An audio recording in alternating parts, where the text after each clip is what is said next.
Introdução. Venha ao meu jardim. Este é o convite que a Sulamita fez na noite de núpcias ao seu marido. Encontramos esta passagem em Cantares 4:12 e 5:1.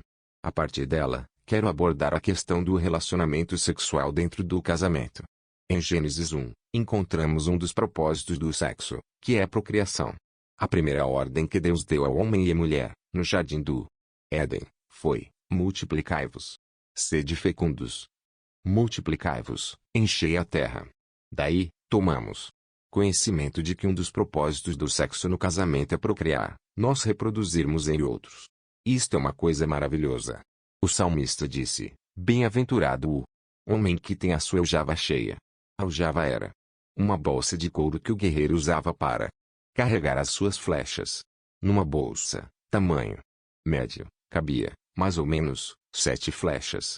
Isso não quer dizer que temos de ter 7 filhos para sermos abençoados. Com 1, 2 ou 3 já temos bastante bênção. E também um pouco de serviço. Não queremos falar sobre procriação, mas sobre recreação, isto é, o prazer sexual. Quando duas pessoas estão comprometidas com o Senhor, e uma com a outra, até que a morte as separe. Não há limite para o prazer sexual que podem experimentar. O sexo foi criado por Deus não somente para procriar, para propagar a raça humana, mas também para a satisfação sexual do casal. O livro de Cantares de Salomão apresenta duas pessoas, o rei Salomão e a sua esposa, a Sulamita, bem como o amor erótico e o prazer que experimentam no casamento. Especificamente Cantares 4:12 e 5:1 apresentam a noite de núpcias do casal. Há pelo menos 4 lindos conceitos nessa passagem sobre a base do prazer sexual. Mantenha sua Bíblia aberta e caminhe comigo nesse estudo sobre relacionamento sexual, destacando especialmente a questão do prazer sexual, a sexualidade do marido. O primeiro conceito acerca da sexualidade do marido. No capítulo 4:12 e 15, encontramos a primeira base para o prazer sexual, a atração sexual do marido em relação à sua esposa. Nos versículos 12 a 15. Lemos: jardim fechado és tu, minha irmã, noiva minha, manancial recluso, fonte selada. Os teus renovos são um pomar de romãs, com frutos excelentes. Ainda e o nardo e o açafrão, o cálamo e o cinamomo, com toda a sorte de árvores de incenso, a mirra e o aloés. Com todas as principais especiarias, lhes fonte dos jardins, poço das águas vivas, torrentes que correm do Líbano. Neste trecho, vemos que a primeira base para o prazer sexual é a atração que o esposo sente pela esposa. Salomão é atraído pela fidelidade dela, pelos frutos dela, pela fragrância e pela fonte. Vamos examinar cada um deles mais e especificamente, com bastante cuidado. Fidelidade.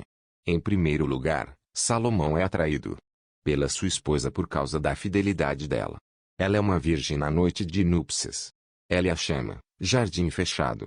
Nesse jardim, ninguém entrou, nenhum homem rompeu seus portões, ninguém pulou a sua cerca, passando por cima de flores e cores comendo frutos não amadurecidos. Ela é uma virgem. Isto é uma mensagem importante que nossa juventude precisa ouvir.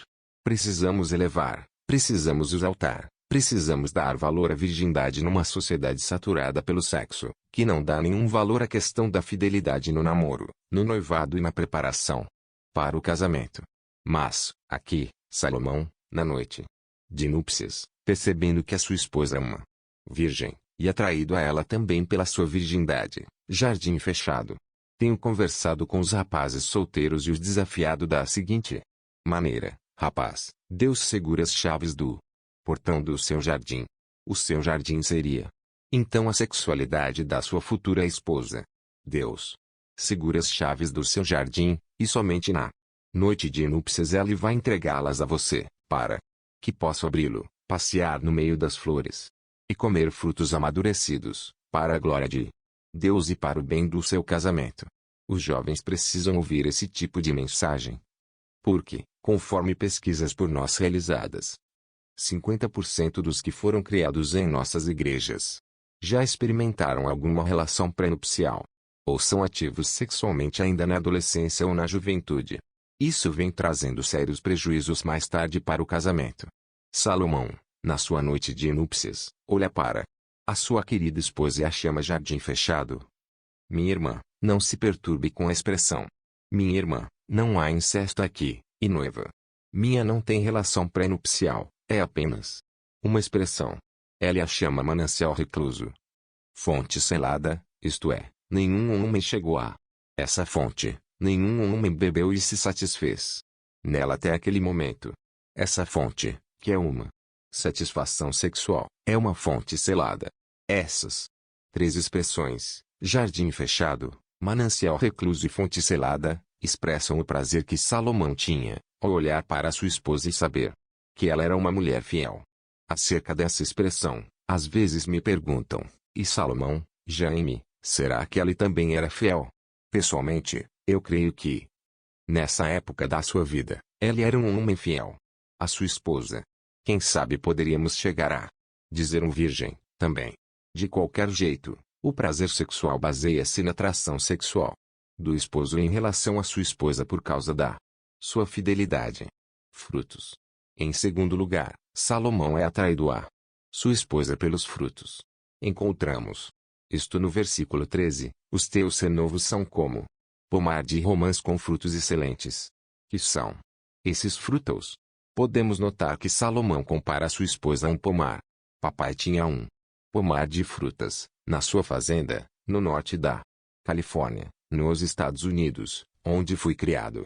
Ali havia maçã, cereja, nectarina, pêssego e pera, vários tipos de frutas.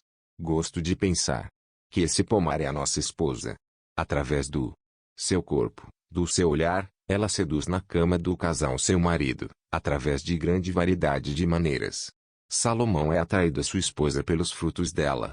Temos aqui uma palavra para esposa. Esposa, muitas vezes, a mulher é criada numa família tradicional, evangélica, bastante protegida, mas onde não há comunicação, não há conversa, não há nenhuma educação sexual. Onde a palavra sexo é mencionada. Outras vezes, ela é criada numa igreja evangélica bastante fechada, onde não há ensinamento da palavra de Deus sobre o sexo. Então, a mulher entra no casamento com alguma ansiedade, com alguma dificuldade de se comunicar com seu marido sobre a questão sexual, e se torna um tanto quanto passiva e ansiosa, sem qualquer orientação sobre como melhor satisfazer o seu marido. Quero dizer a você que me lê, senhora ou senhorita, que é necessária a leitura de bons livros, como Sexo e Intimidade, de Eliot. O Ato Conjugal, de Tim LaHaye, que podem orientá-la, dando-lhe uma perspectiva melhor da sua sexualidade e da maneira pela qual você pode atrair, como usar os frutos. Os teus renovos são como um pomar de romãs, com frutos excelentes. Salomão é atraído à sua esposa, na noite de núpcias, pelos frutos. Isto se refere à variedade de maneiras com que ela o atrai na relação sexual. Fragrâncias. Em terceiro lugar, o prazer sexual é baseado na atração do marido em relação às fragrâncias. Salomão é atraído pela sua esposa através das fragrâncias dela. Veja o versículo 14, a bena e nardo, o nardo e açafrão, o canlamo e o cinamomo, com toda sorte de árvores de incenso, a mirra e o aloes, com todas as principais especiarias. Parece-me que a sulamita levou uma mala cheia de perfumes para a sua lua de mel. A partir disso, quero falar da importância dos cheiros na relação sexual. Tenho orientado casais sobre essa questão. Conversa com milhares sobre a importância do cheiro na relação sexual. No caso de Salomão, podemos notar que ele foi atraído pela fragrância. Ela usava perfume. Não há nada de errado em um homem usar costumeiramente perfume masculino, e não somente na noite de núpcias ou na relação sexual. Esse cheiro é realmente importante. Uma senhora casada há cerca de 20 anos procurou-me num dos meus seminários e me disse: Pastor Jaime, eu amo muito meu marido, ele também me ama muito, mas existe um problema sério no nosso casamento. Perguntei-lhe qual era o problema. E ela disse: é na área de sexo. E eu perguntei: em que área? O que especificamente na área de sexo está perturbando a senhora. Então, ela me disse que o marido dela trabalhava em serviços pesados fora de casa, chegava suado sujo, recusava-se a tomar banho e chamava para a relação sexual. Ela sempre ia para a cama com ele, mas nunca sentira nenhum prazer. Por causa do mau cheiro do marido, que não tomava banho antes da relação. Então, eu perguntei, a senhora nunca conversou com seu marido sobre isso? Ela respondeu, Jaime, eu nunca tive coragem de conversar com ela sobre isso. Então eu disse, está na hora de conversar com seu mando, não somente sobre isso, mas também sobre qualquer coisa que esteja atrapalhando a sua vida e a sua relação com ele. Ela disse, Pastor Jaime, seria possível o senhor conversar com meu marido sobre isso? E eu lhe disse, não sei minha responsabilidade. É uma coisa íntima e você deve abrir seu coração e lhe falar da importância da fragrância, do cheiro, no casamento. Temos dito que o Brasil tem muita água e que devemos aproveitar e tomar um bom banho. Um corpo limpo é fator absolutamente necessário para uma relação sexual plena no casamento.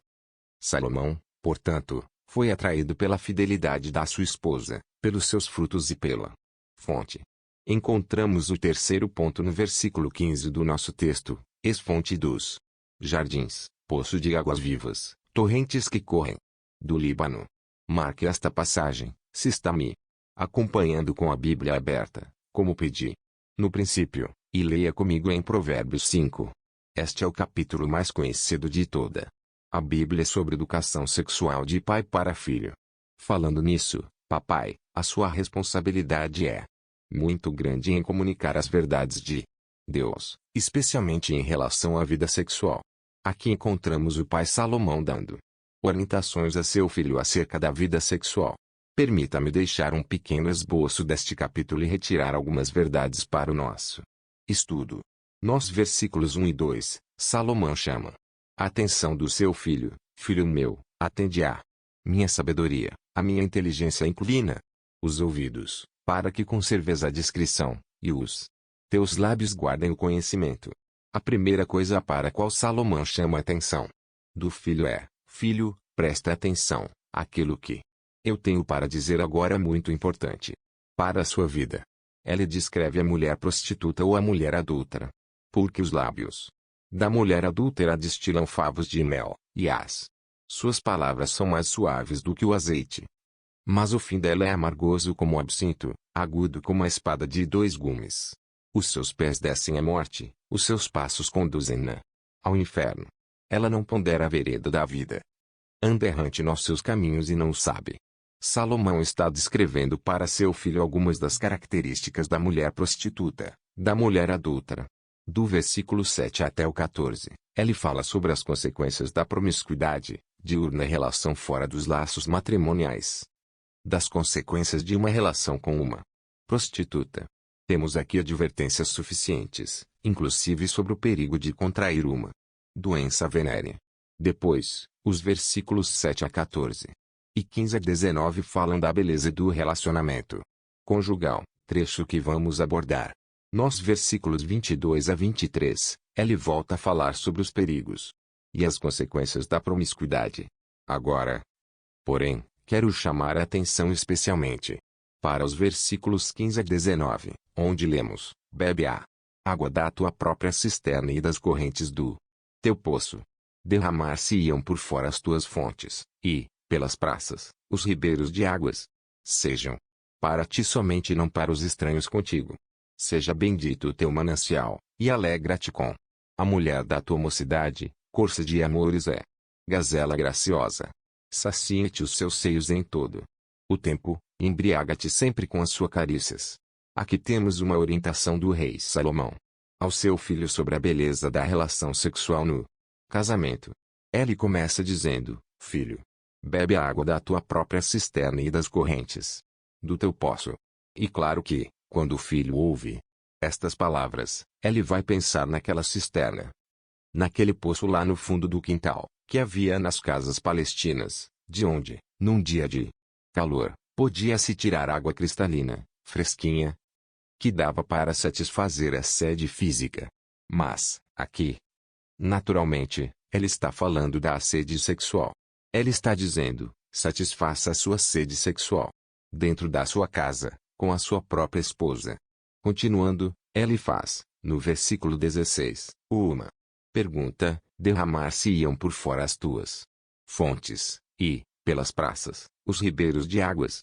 Salomão está dizendo, filho, não vai derramar. Não vá gastar os seus recursos financeiros com uma prostituta, gastar seus recursos emocionais e sexuais nas praças. Isto, em termos mais modernos, seriam as danceterias, boates, casas de massagem ou motéis, sejam para ti somente, e não para os estranhos contigo. Que diz ele? A que? Para entender, você deveria estar nos meus sapatos. Porque eu recebo muitas cartas assim. Jaime, outra noite, meu marido chegou em casa com um colega de serviço pedindo sexo a três. Sobre isso, temos a palavra firme do Pai: sejam para ti somente e não para os estranhos contigo. No versículo 18, lemos: seja bendito o teu manancial. Isso me desperta uma pergunta. Esposo, a sua esposa é abençoada através da sua relação sexual? A sua esposa é uma bênção. Salomão, falando de sua relação sexual, descreve a sua esposa como um manancial abençoado. Espero que haja felicidade, alegria e bastante prazer na cama do casal. Tenho trabalhando com um sem número de casais que não têm uma experiência agradável na cama. Por isso, estamos abordando este assunto para aprender quais são os princípios de Deus sobre o prazer. Alegra-te com a mulher da tua mocidade. Essa experiência não é uma cruz que a mulher tem que carregar, nem mesmo o homem. É uma experiência de alegria, não somente para a sua mocidade, mas também para quando ser casado há 30, 40, 50, 60 anos. O versículo 19 diz: corça de amores e gazela graciosa. São referências a animais graciosos, lindos, que descrevem uma relação bonita. E ainda sacia-te os seus seios, afirmando que o homem é excitado pelos seios da sua esposa em todo o tempo, diz a palavra de Deus. Não somente à noite, mas pela manhã, na hora do almoço, à meia-noite, não há hora para a relação sexual. E uma coisa espontânea, que o casal desenvolve dentro dos seus próprios desejos é sentimentos. E finalizando este trecho, Salomão disse a seu filho, dentro dos laços matrimoniais, embriaga-te sempre com as suas carícias. É o único lugar na Bíblia em que a palavra diz que o homem casado pode ficar bêbado. É claro que não diz para ficar bêbado de vinho, pinga ou qualquer outro tipo de álcool, mas com as delícias do amor, o amor sexual, o amor erótico, das suas carícias. Claramente encontramos aqui o rei Salomão falando sobre a beleza da relação sexual dentro dos laços matrimoniais. Nos versículos 1 a 14 e 20 a 23, ele explica ao seu filho os perigos de uma relação sexual fora do casamento, mas a exalta no matrimônio. Quando diz, seja bendito o teu manancial, é exatamente isto que ela está dizendo. Voltemos para Cantares 4 e 15, onde encontramos estas palavras: és fonte dos jardins. Ela era uma fonte selada porque nunca tivera relação com nenhum homem, a não ser o seu marido. Essa fonte é uma fonte de bênçãos, jorrando águas para matar a sede. A vida dela, a sua sexualidade, os seus sentimentos, as suas palavras fazem parte dessa fonte dos jardins, poço das águas vivas. Concluímos, então, que o prazer sexual está baseado na atração do marido em relação à sua esposa. E isto em 4 áreas: sua fidelidade, seus frutos, suas fragrâncias e suas fontes. A sexualidade da esposa. O segundo conceito é o prazer sexual. Baseia-se na atitude da esposa em relação à sua sexualidade. Vejam o versículo 16 do capítulo 4, uma coisa linda, onde a Sulamita, a esposa, está respondendo às palavras do seu marido: levanta-te, vento norte, e vem. Tu, vento sul, assopra no meu jardim, para que se derramem os seus aromas. Ah, venha o meu amado para o seu jardim e coma os seus frutos excelentes. Foi o convite da Sulamita ao seu marido. A sua sexualidade. Quero que notem algo. Ela disse: assopra no meu jardim, mas, mais tarde, Quando faz o convite, ó, vem, meu amado, para o seu jardim, ela reconhece que o jardim não era só dela, isto é, a sua sexualidade, seus órgãos sexuais, seus sentimentos, seu carinho, tudo o que está ligado em uma relação bonita, ou seja, o jardim, era também do seu marido. Venha o meu amado para o seu jardim e coma os seus frutos excelentes. Ah! Agora Salomão tem a chave dos portões, e está abrindo-os. Ela está passeando no meio das flores, experimentando os frutos deliciosos. Esta referência é a sexualidade da sua esposa. Que coisa linda! Num mundo de revistas pornográficas, de uma mídia depravada depravador, no mundo de tanta perversão, encontramos a beleza de uma relação dentro dos propósitos de Deus, que é o casamento. Quero falar um pouquinho mais desse convite. Ela é voluntário, espontâneo, intenso. A esposa convida o marido a participar da beleza da relação sexual. Tudo isso é maravilhoso. Mas o fato é que muitas senhoras casadas não têm capacidade, não têm o sentimento, não têm o jeito de convidar o seu marido para o seu jardim. Considero essa situação muito triste, porque muitas delas, creio eu, querem desenvolver uma relação de prazer, querem experimentar o que a Sulamita descreve aqui, mas não conseguem. Vou apresentar algumas razões pelas quais essas esposas, na noite de núpcias, ou em qualquer outra noite do casamento, não têm vontade, não se sentem bem em convidar seu marido para o jardim. Aprendendo errado. A primeira das razões que eu quero destacar é que a esposa, quando pequena, não recebeu instrução sexual adequada em seu lar. Muitas vezes, a mãe, praticamente no dia do casamento, ou alguns dias antes, chama a filha, e diz alguma coisa assim: filha, carregue a sua cruz, homem é homem. Você vai aguentar a relação sexual. Portanto, fique firme. Porque essa é a obrigação da mulher. A filha recebe essa orientação da sua mãe, ou de uma outra pessoa, quem sabe, justamente porque a mãe dela passou por essa experiência, não teve uma relação bonita. Quem sabe a mãe dela casou-se com um homem bruto, um animal na cama, que lhe pedia coisas indecentes, que a fez sentir-se mal. Em vez de tentar lidar com o problema, procurar um conselheiro, procurar dialogar com o marido, ela simplesmente aguentava uma relação na qual não tinha prazer. Por isso, acabou transmitindo esse mesmo sentimento à sua filha que agora vai casar. É triste, porque a relação é de Deus. O sexo foi criado por Deus, tanto para a procriação quanto para a recreação. Infelizmente, não se pratica uma educação sexual adequada. Quando estou preparando um casal para o casamento, gasto bastante tempo no meu curso pré-nupcial, falando-lhes sobre a importância de uma relação sexual bonita, sobre o que deve ser feito e quais atitudes devem ser tomadas na sua realização. Mas nem todo pastor, antes de realizar um casamento, investe tempo na preparação do casal, o que muito importante, especialmente na área sexual.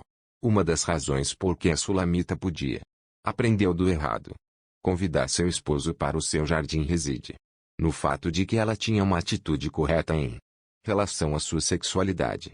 Traumas no caminho. Em segundo lugar, muitas meninas dos 5 aos 12 anos, mais ou menos, têm sido abusadas, sexualmente falando.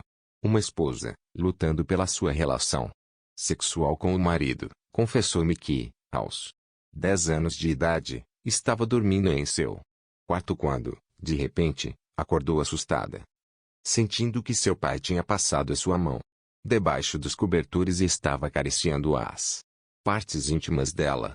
Isso criou uma imensa barreira, um trauma no coração daquela criança. Por isso, depois de adulta, ela não conseguia ter bom relacionamento com alguém do sexo oposto. Casara-se, mas estava realmente atrapalhada no campo da relação sexual e, às vezes, em outras áreas do casamento.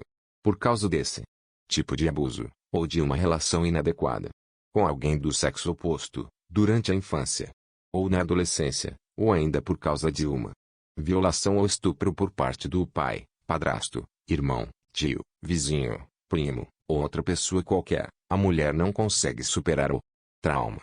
Antes do casamento, Ela precisava procurar alguém que pudesse ajudá-la a curar essa ferida. Por causa deste abuso sexual sofrido na infância, a mulher não tem desejo, nem tem coragem de convidar livremente, abertamente, o seu marido para participar do seu jardim, antes da hora. Em terceiro lugar, na juventude e adolescência, muitas vezes, ocorre relacionamento íntimo. Às vezes, a masturbação mútua, ou carícias muito íntimas, muito além daquilo que Deus nos ensina na sua palavra. Quando diz, não defraude a seu irmão, em 1 Tessalonicenses 4:6. Outras vezes, a relação pré-nupcial, que acarreta sentimento de culpa, medo, desconfiança, uma série de malefícios, que acabam atrapalhando a relação matrimonial, sem orientação adequada. Em quarto lugar, a lua de mel. Nossos casais precisam de uma orientação específica e prática sobre as primeiras noites de núpcias. Precisam que o pastor ou um conselheiro capaz lhes dê uma orientação sadia, para que não haja trauma já na primeira noite, por falta de consideração, de paciência ou de experiência. Essa orientação se faz necessária porque muitas mulheres têm sido traumatizadas, já na primeira semana, por atitudes e comportamento errado adotados no relacionamento com seu marido. Comportamento errado. Em último lugar, ocorrem comportamentos errados no início do casamento, com o marido forçando a barra, dizendo: querida, se você me amasse, faria isso comigo. O que realmente é uma chantagem. No amor não pode haver chantagem, o amor é livre. É espontâneo. O certo é ter uma conversa sobre isso. Eu gostaria de sugerir que, periodicamente, o marido faça uma pergunta ou outra à sua esposa, abrindo o diálogo sobre o relacionamento sexual. A minha sugestão seriam 3 perguntas. Primeira, querida, há alguma coisa que eu esteja fazendo, em nossa relação sexual, que esteja ferindo ou ofendendo você física ou emocionalmente? Esta é uma pergunta importante e indispensável. A segunda é, querida, há alguma coisa que eu possa fazer, na nossa relação sexual, para melhorar? O propósito do casal deve ser melhorar sempre, para que haja mais desejo, e não menos, por parte do casal. A terceira pergunta é, querida, você está satisfeita com a nossa comunicação na área sexual? Penso que muitos casais têm dificuldade de dialogar, de conversar abertamente e de realmente expor seus sentimentos em relação à vida sexual. São 3 perguntas, para que o marido possa saber o que poderá fazer para melhorar e ajudar a esposa a desenvolver uma relação mais bonita. Escrevi tudo isso para dizer que toda esposa deve, periodicamente, fazer ao seu marido o convite encontrado em Cantares 4:16. Mas a minha experiência de aconselhamento mostra que a maioria das mulheres não tem desejo ou não tem jeito de chamar o seu marido para apreciar e desfrutar do seu jardim. A pergunta, por quê? Abordei 5 razões: falta de instrução sexual no lar, abusos e violações na infância, relações pré-nupciais ou intimidades além daquilo que Deus quer na adolescência e juventude, atitudes e comportamentos errados na lua de mel e atitudes e comportamentos errados no casamento. São motivos por que a mulher teria constrangimento de fazer este tipo de convite. À luz dessas coisas, quem sabe é necessário que a esposa consulte um médico, ou procure um conselheiro ou um pastor que possa ajudá-la a ajustar o relacionamento conjugal. Mas melhor é dialogar carinhosamente, calmamente, com o marido, sobre os seus sentimentos, para que essa possa vir a ser uma experiência de prazer a ser desfrutada no casamento. O prazer sexual mútuo. Este é o terceiro conceito. Vimos que o prazer sexual baseia-se na atração do marido pela esposa e na atitude da esposa em relação à sua própria sexualidade. Em Cantares 5:1, encontramos a terceira base para o prazer conjugal. O prazer sexual baseia-se na aceitação da satisfação sexual mútua do marido e da esposa. Entrei no meu jardim, minha irmã, noiva minha, colhi a minha mirra com especiaria. Comi o meu favo com o mel, bebi o meu vinho com o leite. Ela já está no jardim, passeando com a sua esposa. Aqui, verificamos que o prazer sexual baseia-se na aceitação. É uma experiência mútua, que cada pessoa está aceitando como parte do plano de Deus para o casamento. A razão pela qual eu falo é que nós encontramos três belas expressões aqui: colhar minha mirra com a especiaria, comi o meu favo com o mel, bebi o meu vinho com o leite. É notável que duas pessoas se envolvam em algo tão agradável. Colhi a minha mirra refere-se à primeira pessoa, com a minha especiaria. A segunda pessoa, comi o meu favo, refere-se à primeira pessoa, com o mel. A segunda, bebi meu vinho, fala da primeira pessoa, com o leite, da segunda. E uma experiência que os dois estão desfrutando no casamento. Eu creio que o apóstolo Paulo confirma este conceito em 1 Coríntios 7, 1-5, quanto ao que me escrevestes. É bom que o homem não toque em mulher, mas, por causa da impureza e imoralidade sexual, cada um tem a sua própria esposa, e cada uma, o seu próprio marido. Paulo está dizendo que um dos propósitos do casamento é a pureza de coração, que se reflete na pureza sexual, e também que prazer sexual mútuo. Um dos propósitos do casamento é alívio emocional e sexual, isto na cama do casal. Baseado nisso, Paulo diz, 110 versículo 3, que o marido conceda à esposa o que lhe é devido. Paulo está apontando o dedo para a sua esposa e dizendo: marido, cuide da sua esposa. Sexualmente falando, pague a sua dívida para com ela. A palavra devido refere-se à sua dívida para com ela. Que dívida é essa? É o suprimento das carências e necessidades emocionais e sexuais da esposa durante todos os anos do casamento, com a preocupação e cuidado com o prazer que a esposa deve ter no relacionamento matrimonial. Paulo disse mais, e também semelhantemente a esposa, ao seu marido. Ou seja, a esposa também tem uma dívida a pagar ao seu marido. Qual é? Suprir as necessidades e carências do seu marido durante todos os anos do casamento, na área emocional e na área física. Portanto, essa deve ser uma experiência mútua, a ser desfrutada pelos dois dentro dos laços matrimoniais. Uma experiência de grande prazer. Ela deve suprir as carências e necessidades da esposa e do marido.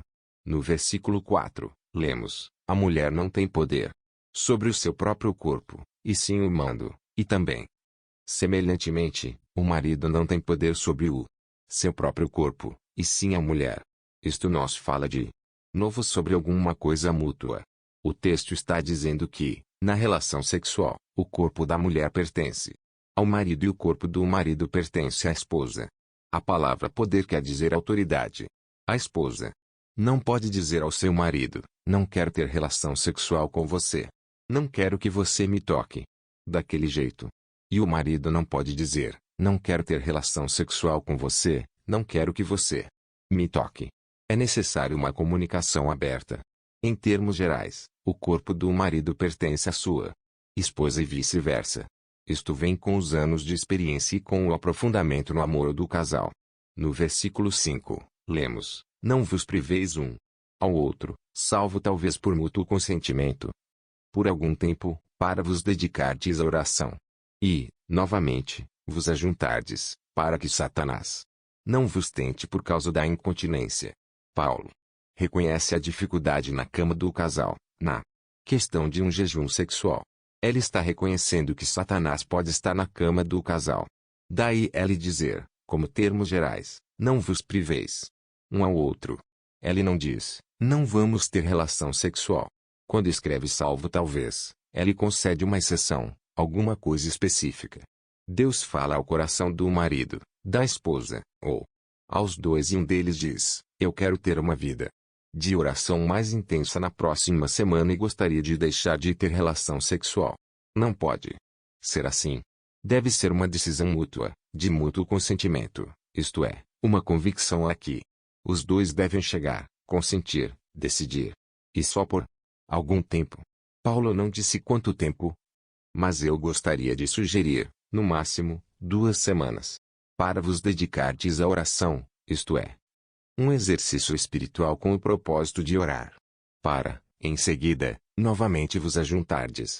O normal é haver relação sexual semanalmente. Porém, cada qual tem o seu ritmo.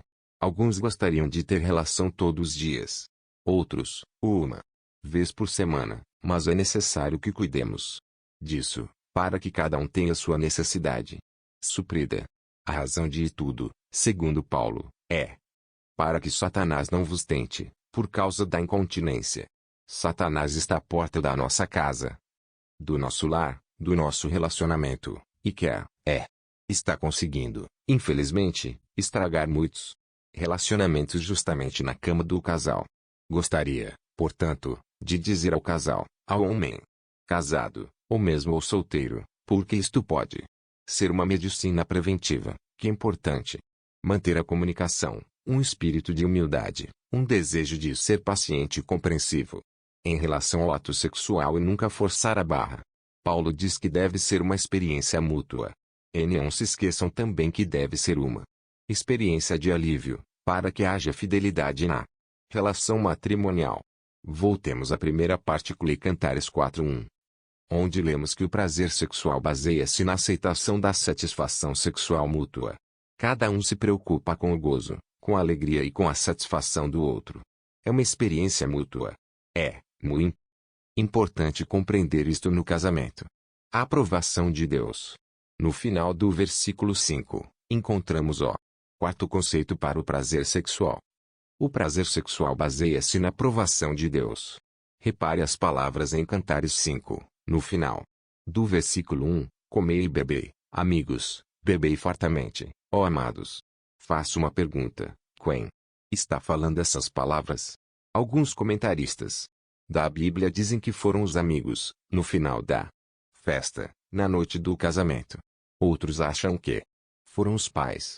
Mas eu, pessoalmente, creio que Deus olhou para o casal na sua primeira noite de núpcias e disse, comei e bebei, amigos. Deus é nosso amigo. Ele nos ama e nos criou com tremenda capacidade de procriar e recriar-nos. Deseja que o casal se divirta bastante. Quando ele diz comei e bebei, amigos, bebei fartamente, ó amados, está dando a sua aprovação. O carimbo de aprovação que Deus coloca sobre o casal e a sua sexualidade. Não se encontra o carimbo de aprovação de Deus num motel, ou na relação entre um jovem e uma jovem que não são casados. O casal pode até dizer, Jaime, todo mundo está fazendo. Além disso, nós estamos caminhando para o casamento, já somos noivos. Jaime, nós nos amamos tanto. Todas são razões, mas não são razões suficientes para violar o princípio de Deus. Homens, esperem, porque Deus entrega no dia do casamento a chave dos seus portões, para que vocês possam desfrutar da bênção de uma relação bonita, criada por Ele. Recapitulando e finalizando esta nossa palavra sobre prazer sexual, quero fazer novamente um pequeno resumo. Em primeiro lugar, em Cantares 4:12-15, encontramos o prazer sexual baseia-se na atração sexual do marido em relação à sua esposa. No versículo 16, o prazer sexual baseia-se na atitude da esposa em relação à sua própria sexualidade. Em 5:1, o prazer sexual baseia-se na aceitação da satisfação sexual mútua do marido e da esposa. E finalmente, no final do mesmo versículo, o prazer sexual baseia-se na aprovação de Deus. Comei e bebei, amigos, bebei fartamente, ó amados. Podemos ver neste trecho vários princípios sobre o prazer conjugal. Deus gosta de ver seus filhos aproveitando a bênção do sexo, independente de querer ter filhos ou não. Nossos corpos, com seus órgãos sexuais, foram criados para realmente usufruir bastante prazer. E é importante que o casal entenda a importância disto e que possa dialogar, conversar, a fim de contornar os possíveis obstáculos. Insisto, se há problema dentro do casamento, na área física, é necessário que haja uma comunicação aberta, um diálogo. E se o casal não consegue resolver sozinho seu problema, é importante que procure um conselheiro, um psicólogo cristão, que possa orientá-los na solução do problema. Nosso desejo é desejo do Ministério Lar Cristão, do pastor Jaime, que haja na sua cama a bênção de Deus. Deus disse que o ato sexual é uma relação de bênção. Então, por que não ter essa experiência no casamento? Finalizando, eu gostaria de fazer uma oração, que foi publicada no meu livro da Arte Eu, meu amor. E uma oração bonita que pode ser usada em estudos sobre vida sexual. Oração. Senhor, é difícil saber realmente o propósito do sexo. Às vezes, parece-me ser um demônio enviado para me atormentar.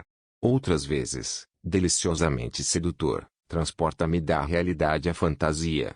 Sei, Senhor, que isto não representa a realidade do sexo. Qual é corpo, alma e espírito, paixão e ternura. Um abraço forte, um gentil entrelaçar de mãos. Nudez exposta, mistério escondido, lágrimas de euforia nos rostos dos recém-casados, lágrimas de alegria nos rostos de casais já enrugados. Comemorando bodas de ouro. Sexo é um olhar tranquilo e significativo. E a inesperada entrega de rosas durante o dia, é um riso na noite. Sexo é vida, não toda a vida, mas está inserido em seu significado. O Deus, sexo é uma boa dádiva para enriquecer a existência e obedecer à ordem da multiplicação e a personificação da experiência. Uma só carne. Senhor, algumas pessoas dizem que sexo e santificação não se misturam, mas a tua palavra afirma que ele é bom.